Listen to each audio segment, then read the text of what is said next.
जैसे कि last episode में हमने देखा कि वैंग डोंग क्लास प्रेसिडेंट और यू हाओ क्लास मॉनिटर बन गया है और इस बात पर हुआंग, दाई हुआबिन, ज़ूलू को एतराज था और वो ऑब्जेक्शन उठाने लगे थे। इसलिए टीचर स्ट्रिक्ट मोड में आकर उन चारों को अपनी क्लास से एक्सपेल कर देती है। इस बात पर भी हुआबिन ऑब्जेक्ट करने की कोशिश करता है, लेकिन अब टीचर्स वो अपनी स्पिरिट रिंग्स निकाल लेती है और डर के मारे वो चारों क्लास से बाहर निकल जाते हैं। बाहर ज़ूलू हुआबिन से बात करती है कि अब उन्हें क्या करना चाहिए, जिस पर वो कहता है कि हमें ना चाहते हुए भी रूल्स तो मानने ही होंगे, लेकिन इस ह्यूमिलिएशन का बदला मैं यू हाओ से जरूर लूंगा। वैंग डोंग भी अब बात करते हुए यू हाओ से कहता है कि टीचर्स वो काफी स्ट्रिक्ट हैं अपने रूल्स को लेकर और स्ट्रॉन्ग भी हैं। ज़ियाओ ज़ियाओ बहुत खुश है क्योंकि उसके दोनों दोस्त ही क्लास में कुछ बन गए हैं। अब डीन टीचर ज़ो को बुलाता है और उससे थोड़ा रूड होकर पूछता है कि तुमने उन चारों बच्चों को बाहर क्यों निकाला? सिर्फ उन 4 बच्चों की वजह से तुमने बहुत ज्यादा रायता फैला दिया है। हम तो तुम्हें इनर कोर्ट में बुलाकर सीनियर प्रोफेसर बनाने की सोच रहे थे, लेकिन तुम जो ऐसी हरकतें करती हो, हमेशा सिर्फ बच्चों को पढ़ाने वाली प्रोफेसर ही बन के रह जाती हो। टीचर्स वो भी अब भी कॉन्फिडेंस में कहती है कि वो ऐसी ही है और अगर उसे रखना हो तो रख सकते हो, वरना मैं खुद रिजाइन देने को तैयार हूँ। ये सुनकर दीन भी परेशान हो जाते हैं क्योंकि वो अंदर ही अंदर जानते हैं कि टीचर्स वो कितनी अच्छी टीचर है, इसलिए वो उसे एक आखिर चांस देते हैं और कहते हैं कि अब मैं तुम्हारे टीचिंग मेथड्स देखूंगा। क्या तुम अपनी क्लास से 5 बच्चे जो इन कोर्ट में जाने के लिए क्वालिफाई करे ऐसे दे सकती हो? अगर तुम ऐसा नहीं कर पाए तो फिर मैं तुम्हें इस एकेडमी से बाहर निकाल दूंगा। टीचर्स वो उससे ये कहकर निकल जाती है कि वो 5 या 5 से ज्यादा ही बच्चे ट्रेन करके देगी जो इन कोर्ट में जाने के लायक होंगे, उससे कम नहीं। अब फिर दूसरी तरफ यू हाओ मास्टर फैन्यू के पास उनके चेम्बर में जाता है और वहाँ मास्टर फैन्यू उसकी तारीफ करते हैं क्योंकि उन्होंने जान लिया था कि कैसे यू हाओ ने वू फैंग को हरा दिया था। वो कायतू को आज अकेले प्रैक्टिस करने को कहते हैं और फिर यू हाओ को अपने साथ ले जाते हैं। वो उसे स्पिरिचुअल गाइड टूल्स के बारे में और ज्यादा बताते हैं। यू हाओ उनसे कहता है कि स्पिरिचुअल गाइड टूल्स एक तरह की टूल्स हैं जो स्पिरिट पावर से एक्टिवेट होती हैं। ये कोई वेपन भी हो सकता है और कोई इक्विपमेंट भी जो ह्यूमन लाइफ को आसान करे। मास्टर फैन्यू बताते हैं कि स्पिरिचुअल गाइड स्पेशलाइजेशन स्टडी पर फोकस ज्यादा करती है। वेपन टाइप स्पिरिट और गाइडेंस टूल, जिसको मिलिट्री स्पिरिट गाइडिंग टूल भी कहते हैं, उसका यूज करके आर्मी की एक शक्तिशाली फोर्स क्रिएट की जा सकती है। अब जब भी कहीं युद्ध होता है तो जिसके पास ज्यादा टेक्नोलॉजिकल एडवांस टूल्स होंगे उनके जीतने के चांसेस बहुत हद तक बढ़ जाएंगे। वो यू हाओ को एक वेपन देते हैं और उसे यूज करने को कहते हैं और फिर बातों बातों में उसे जियोपॉलिटिक्स समझाते हैं। आज से 4000 साल पहले सिर्फ रियो एम्पायर ही स्पिरिट गाइड टूल्स का यूज करता था। रियो एम्पायर को एक तरह से आप ब्रिटिशर्स की तरह समझ लो, जिनके पास एडवांस टेक्निक्स थी और वो मेन दोलो कॉन्टिनेंट पर हमला कर रहे थे। उन्होंने दोलो कॉन्टिनेंट के तीनों एलाइड पार्ट्स को एक साथ हरा दिया था और पूरी तरह खत्म ही कर दिया था। उनके टूल्स तांग सेक्ट के हिडन वेपन से भी ज्यादा शक्तिशाली थे।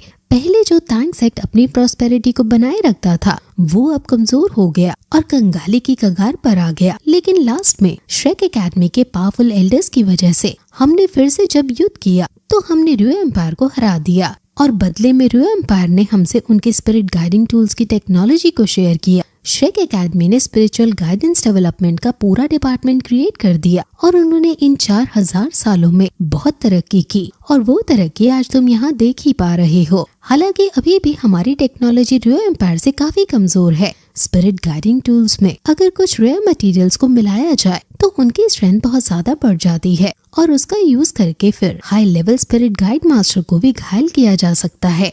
जो लोग नॉर्मल कल्टीवेशन को छोड़कर स्पिरिट गाइडिंग टूल्स के रिसर्च में आते हैं उन्हें मास्टर स्पिरिट गाइड कहा जाता है। मास्टर स्पिरिट गाइड की भी कई लेवल्स होती हैं और ये लेवल इस पर डिसाइड होती है कि किस लेवल का स्पिरिट गाइड टूल चला पा रहा है। पहले होते हैं स्पिरिचुअल गाइड मास्टर बैच 1 और 2, जिनकी लेवल 1 से 3 तक होती है।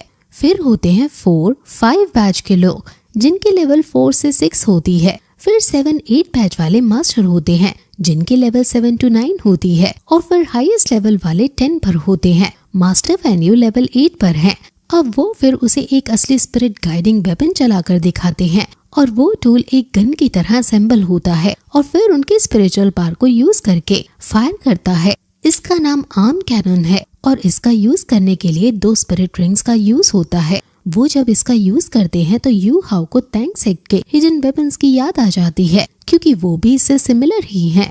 ह्यूज क्रॉसबो और आर्म कैनन उसे सेम सा लगता है। मास्टर वैन यू उसे बताते हैं कि ये वेपन उसके स्पिरिचुअल पार्ट को डिस्ट्रक्टिव एनर्जी में चेंज करता है, और फिर वो उसे अंदर की इंजीनियरिंग समझाते हैं कि इन्हें स्पेशल मेटल्स के साथ भी मर्ज किया जाता है, जिससे ये परफेक्ट बनाए जा सकते हैं। अलग अलग एट्रीब्यूट्स वाले लोगों के लिए अलग अलग वेपन्स होते हैं। वो फिर उसे हिडन वेपन के कोर को दिखाते हैं और कहते हैं कि हीरा अलग अलग फॉर्म्स में क्रिएट होता है और इसको बनाने के लिए स्पिरिट मास्टर्स की जरूरत होती है, जो अलग अलग एनर्जी को कॉम्युलेट करके इसमें कार्विंग्स को दे पाए हैं। हर एक प्रोसेस में स्पिरिट मास्टर की बहुत ज्यादा हार्ड वर्क लगती है, और यू हाउ एक टूल वेपन को लेकर रात को अपने दोस्तों के आगे प्रैक्टिस करता है, और उसकी पार को देखकर उसके दोस्त हैरान हो जाते हैं। और अब वो कहता है कि अगर वो इनको टैंक सेट के हिडन वेपन्स के साथ मर्ज कर दे तो इनकी पार और ज्यादा बढ़ सकती है, लेकिन इसके लिए उसे स्पिरिट टूल्स में बहुत ज्यादा एक्सपर्ट बनना होगा। बीबी भी वहाँ आता है और कहता है कि मैंने भी यही सोचा था पहले, लेकिन मुझे मास्टर फैन यू के अंडर पढ़ने का कभी मौका ही नहीं मिला, इसलिए मैं तो ऐसा नहीं कर पाया। मास्टर फैन यू एकेडमी में बहुत जीनियस माने जाते हैं और उनके अंडर तुम जरूर इस गोल को पूरा करोगे। तांग्या भी कहती है कि अब अगर ऐसा हो गया तो टैंक सेट को फिर से हम खड़ा कर पाएंगे, इसलिए अब टैंक सेट को वापस जिंदा करने की जिम्मेदारी तुम पर है यू हाउ। यू हाउ को समझ नहीं आता कि वो इतनी बड़ी जिम्मेदारी को कैसे संभालेगा, लेकिन फिर भी टैंग शैन की मूर्ति के आगे वो प्रण लेता है कि वो कभी हार नहीं मानेगा। अब अगले दिन से वो बहुत ज्यादा हार्ड वर्क करता है और ब्लैक स्मिथ का काम भी सीखता है, क्योंकि टूल बनाने में इसका बहुत यूज होगा। वो सुबह टीचर जुओ के अंडर में पढ़ाई और ट्रेनिंग करता है और शाम को मास्टर फैन यू के पास जाकर स्पिरिट गाइड टूल्स की ट्रेनिंग लेता है। वो काफी ज्यादा हार्ड वर्क कर रहा है और हर एक तरीके को याद करके उन्हें प्रैक्टिस कर रहा है। वो मास्टर फैन यू की हर एक बात मानते हुए आगे बढ़ रहा है और हर ट्रेनिंग में वो अपनी माँ को याद करता है, जिससे उसे काफी मोटिवेशन मिलती है। अब ऐसा करते करते उसे 8 महीने बीत जाते हैं और अब आज वो लेवल 2 का स्पिरिट गाइड कोर क्रिएट करने का चैलेंज करने जा रहा है। काइतू और मास्टर फैन यू उसे देख रहे हैं। यू हाउ अपनी स्पिरिचुअल आई का यूज करता है। वो काफी प्रोफेशनल वे में ये सब सीख गया था और 8 महीने में ही वो इस लेवल का एक्सपर्ट बन गया है। ये देखकर उसके सीनियर और टीचर हैरान हो जाते हैं और वो फाइनली इस कोर को पूरा कंप्लीट कर देता है और वेपन में फिट कर देता है, जिससे वेपन एक्टिवेट हो जाता है। काइतू उसके वेपन को पहनकर तुरंत शूटिंग एरिना में जाता है और वहाँ इसको यूज करता है और ये एकदम परफेक्टली चल रहा होता है। और मास्टर फैन यू उसे कंग्रेचुलेट करते हैं कि वो सिर्फ 8 महीने में ही लेवल 2 मास्टर स्पिरिट गाइड बन गया। सभी लोग उसके लिए क्लैप करने लगते हैं और यू हाउ काफी खुश होता है। अब क्योंकि इनके यहाँ वेकेशंस आने वाले हैं, इसलिए मास्टर फैन यू पूछता है कि तुम कहाँ जाओगे इन वेकेशंस में, जिस पर यू हाउ बताता है कि मैं हॉस्टल में ही रहूंगा, क्योंकि वो एक अनाथ है, वो कहाँ ही जाएगा। जिस पर मास्टर फैन यू उसे एडवाइस करते हैं कि तुम अपनी लेवल को 20 के पार कर लेना, क्योंकि तुम कार्विंग्स में तो अच्छे हो, लेकिन सुपीरियर वेपन बनाने के लिए तुम्हें कल्टीवेट करना होगा। जब तुम लेवल 20 पर पहुंच जाओगे तो हम तुम्हें एक स्पिरिट रिंग दे देंगे, जिस पर यू हाउ कहता है कि वो जरूर लेवल 20 पर पहुंचने के लिए हार्ड ट्रेनिंग करेगा और स्पिरिट रिंग उसे चैंपियन बनने की वजह से एकेडमी से ही मिल जाएंगी, इसलिए स्पिरिट रिंग्स के लिए आपको चिंता करने की कोई जरूरत नहीं है। अब वेकेशंस पे यू हाउ कहीं नहीं जाने का डिसाइड करता है ताकि वो और अच्छे से ट्रेनिंग कर सके। स्काई ड्रीम्स कहता है कि मैं तुम्हें अच्छी जगह ले जाऊंगा, लेकिन तुम्हें इसके बारे में वैंग टोंग को भी नहीं बताना है, किसी को नहीं बताना है। और फिर ये एपिसोड यहीं खत्म हो जाता है।